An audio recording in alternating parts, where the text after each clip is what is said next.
नमस्कार मित्रों, आप लोगों का बहुत बहुत स्वागत है हमारे YouTube चैनल में। आज हम आप लोगों के समक्ष बात करेंगे श्रावण मास की कृष्ण पक्ष की एकादशी के बारे में।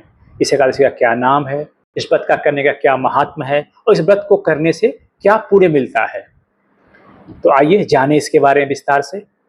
श्रावण मास की कृष्ण पक्ष की एकादशी देवशयनी एकादशी के बाद जब भगवान श्री हरि विष्णु योग निद्रा में चले जाते हैं, ये पहली एकादशी होती है। और ये मान्यता है कि इस दिन एकादशी का व्रत और विधि विधान से पूजन माँ लक्ष्मी के संग किया जाता है तो व्यक्ति को धन धान्य समृद्ध ऐश्वर्य इत्यादि की प्राप्ति होती है और उसके द्वारा किए गए पूर्व में सारे पाप कर्म का क्षय होता है और साथ साथ में मोक्ष की प्राप्ति भी होती है। इस दिन पूजा करने के साथ साथ अंत में एकादशी व्रत की कथा भी सुनने का बहुत महात्म्य है और ये माना जाता है कि अगर इस दिन इस कथा को सुन लिया जाता है तो इसका बहुत बड़ा पुण्य होता है। पहले हम ये जान लें ये एकादशी का व्रत रखा कब जाएगा। इस साल 2025 में श्रावण मास के कृष्ण पक्ष की एकादशी का व्रत सोमवार को रखा जाएगा और इसका पारण अगले दिन मंगलवार को सुबह के 7 बजे के पहले करना है। तो आइए अब इसके हम कथा के बारे में सुनेंगे कि इसकी क्या कथा है और इसका क्या महात्म्य है। एक बार कुंती पुत्र धर्मराज युधिष्ठिर ने भगवान श्री कृष्ण से पूछा, हे माधव, हे केशव, आपने हमें देवशयनी एकादशी और चातुर्मास के महत्व के बारे में बता दिया, अब कृपया श्रावण मास के कृष्ण पक्ष की एकादशी के बारे में बताएं। तब भगवान श्री कृष्ण ने कहा, हे युधिष्ठिर, इस एकादशी की कथा एक समय स्वयं ब्रह्मा जी ने देवर्षि नारद को सुनाई थी, अतः मैं भी तुमसे वही कथा कहता हूँ। नारद जी ने ब्रह्मा जी से श्रावण मास की कृष्ण पक्ष की एकादशी की कथा सुनने की इच्छा जताई थी। उस एकादशी का नाम विधि और महत्व जानना चाहा था। तब ब्रह्मा जी ने कहा, हे नारद, श्रावण मास की कृष्ण पक्ष की एकादशी का नाम कामिका है। इसको कामिका एकादशी के नाम से जाना जाता है। इस एकादशी व्रत को सुनने मात्र से वाजपेय यज्ञ का फल मिलता है। इस तिथि पर शंख चक्र एवं गदाधारी श्री विष्णु का पूजन होता है। उनकी पूजा करने से जो फल मिलता है उसे सुनो। अब इसके फल के बारे में जाने आप। जो फल गंगा, काशी, नैमिषारण्य और पुष्कर में स्नान करने से प्राप्त होता है वह फल भगवान विष्णु के पूजन से मिलता है।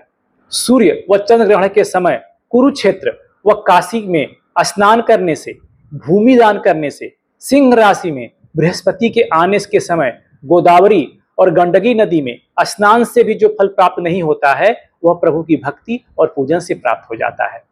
पाप से भयभीत मनुष्यों को कामिका एकादशी का व्रत अवश्य करना चाहिए। एकादशी व्रत से बढ़कर पापों के नाश का कोई उपाय ही नहीं है। स्वयं प्रभु ने कहा है कि कामिका व्रत से कोई भी जीव कुयोनि में जन्म नहीं लेता है, मतलब उसको अच्छे योनि की प्राप्ति होगी। जो इस एकादशी पर श्रद्धा भक्ति से भगवान श्री विष्णु को तुलसी पत्र अर्पित करते हैं वह इस समस्त पापों से दूर रहते हैं। हे नारद, मैं स्वयं श्री हरि विष्णु की प्रिय तुलसी को सदैव नमस्कार करता हूँ। तुलसी के दर्शन मात्र से ही मनुष्य के समस्त पाप नष्ट हो जाते हैं और इसके स्पर्श से मनुष्य पवित्र हो जाता है। तो अब व्रत के पीछे की कथा सुनो। ब्रह्मा जी ने आगे कहा, एक कथा के अनुसार प्राचीन काल में किसी गांव में एक ठाकुर जी थे। क्रोधी ठाकुर का एक ब्राह्मण के साथ झगड़ा हो गया और क्रोध में आकर के ठाकुर से ब्राह्मण का खून हो गया। अतः उसने अपने अपराध की क्षमा याचना हेतु ब्राह्मण की क्रिया करनी चाहिए, परंतु पंडितों ने उसे क्रिया में शामिल होने से मना कर दिया और वह ब्रह्म हत्या का दोषी बन गया। परिणाम स्वरूप ब्राह्मणों ने भोजन करने से इंकार कर दिया। तब उन्होंने एक मुनि से निवेदन किया, हे भगवान, मेरा पाप कैसे दूर हो सकता है। इस पर मुनि ने उन्हें कामिका एकादशी का व्रत करने की प्रेरणा दी। ठाकुर ने उनके द्वारा बताए गए विधि विधान से कामिका एकादशी का व्रत रखा और पूजा किया। जब रात्रि में भगवान की मूर्ति के पास वह शयन कर रहे थे तभी उन्हें स्वप्न में प्रभु दर्शन देते हैं और उनके पापों को दूर करके उन्हें क्षमा दान दे देते हैं। इस प्रकार से उस ठाकुर के द्वारा की गई ब्रह्म हत्या का दोष से उसको मुक्ति मिल जाती है। कामिका एकादशी के दिन रात्रि को दीपदान तथा जागरण के फल का भी महात्म चित्रगुप्त भी नहीं बता पाते हैं।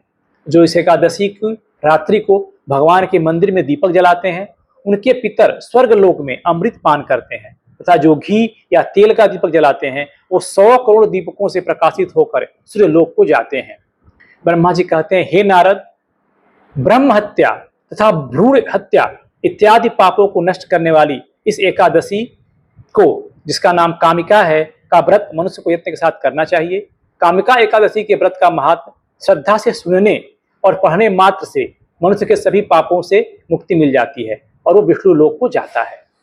तो इस प्रकार से आपने सुना कि कामिका एकादशी का महात्मा क्या है।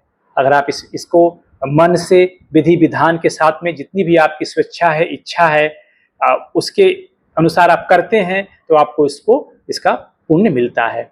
अब इसका व्रत करने का क्या विधान है?